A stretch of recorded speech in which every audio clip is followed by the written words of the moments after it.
Hello guys, what's up? So guys, today I'm going to take the seventh chapter of class 10 polity, that is outcomes of democracy. So at first let's discuss why it is saying that democracy is better. Okay, so several reasons are there. The democracy is better because it promotes equality among citizens. Okay, the first thing is that it promotes equality among citizens and enhances dignity of the individual. It enhances the dignity of the individual. It improves the quality of decision making. It provides a method to resolve conflicts. Okay, it provides a method to resolve conflicts and allows room to correct mistakes. Democracy allows room to correct mistakes. Then the accountable, responsive, and legitimate government. The most basic outcomes of democracy should be that it produces a government that government is accountable to the citizens and responsive to the needs and expectations of the citizens. So friends, the most basic outcome of democracy should be that it produces a government that is accountable to the citizens and responsive to the needs and expectation of the citizens. And also it is saying that the democracy is based on the idea of deliberation and negotiation. So the democracy is based on the idea of deliberation and negotiation. The transparency of decision making is missing in non democratic government. So there is, in any democracy there is certain decision making is there, and in the case of democratic government there is a transparency of decision making, but in the case of non democratic government the transparency of decision making is lacking. The democratic government do not have any very good accord, very good record when it comes to sharing information with citizens.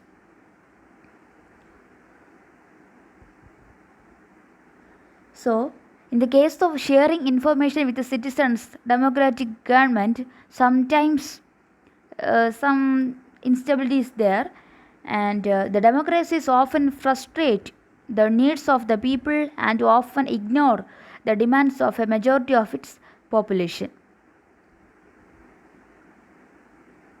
And sometimes the democracy cannot fulfill the needs of the people and withstand with the opinion of the people, and sometimes may ignore the demands of a majority of its population. The democratic government is legitimate government and is people's own government. So usually it is saying that the democratic government is a type of legitimate government and is people's own government. Okay. Then the economic growth and development. The economic development depends on country's population size, global situation, cooperation from other countries, economic priorities adopted by the countries. Okay, so the economic development depends on the country's population size, global situation, cooperation from other countries, economic priorities adopted by the country. Then the economic outcomes of democracy. What are the economic outcomes of democracy? A democracy is a rule of the majority, in which the poor are the majorities, and the democracy is based on the political equality, and those at the bottom of the society have very little to depend upon. Their incomes have been declining. So most of the Indian people are poor people, so they are at the bottom of the society and their income is very less. In Bangladesh, more than half of its population lives in poverty. Okay, and compared with India, in Bangladesh, more than half of its people live in poverty. Then accommodation of social diversity.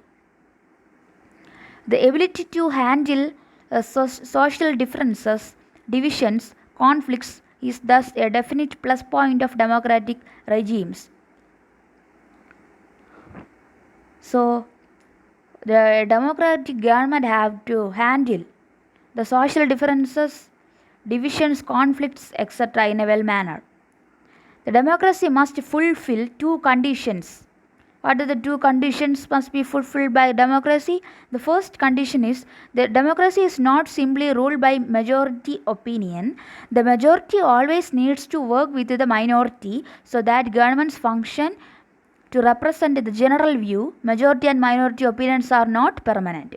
So friends, usually we think that the majority's decisions or opinions are heard by the government, but and the minority's opinion is get ignored, so that should be avoided.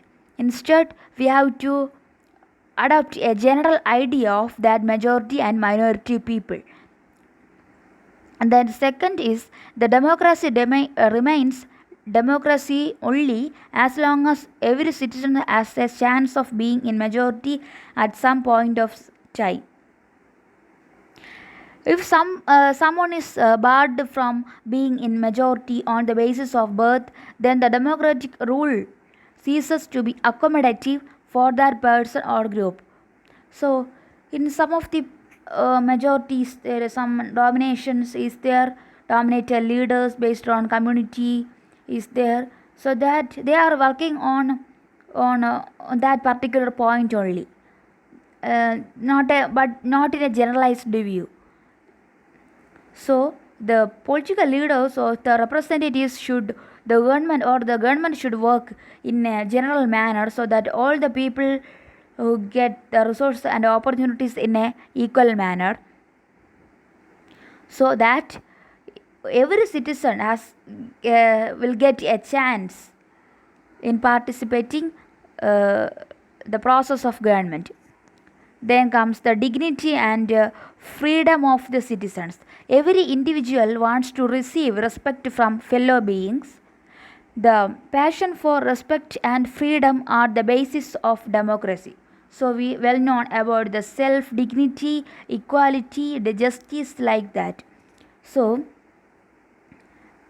even though there is some diversity is there, so that all the people must recognize it as an unique manner, so that all type of discriminations, ignorance can be avoided from our society, and so that all the individual can respect each other, and and uh, and they can treat all the dignity and treat all dignity of the people in a in a good manner. And we must take care of dignity of women also. The equal treatment of women are necessary ingredients of a democratic society. A public expression of dissatisfaction with democracy shows the success of democratic project. So it is saying that in a democracy, the women's empowerment and women's participation will be there.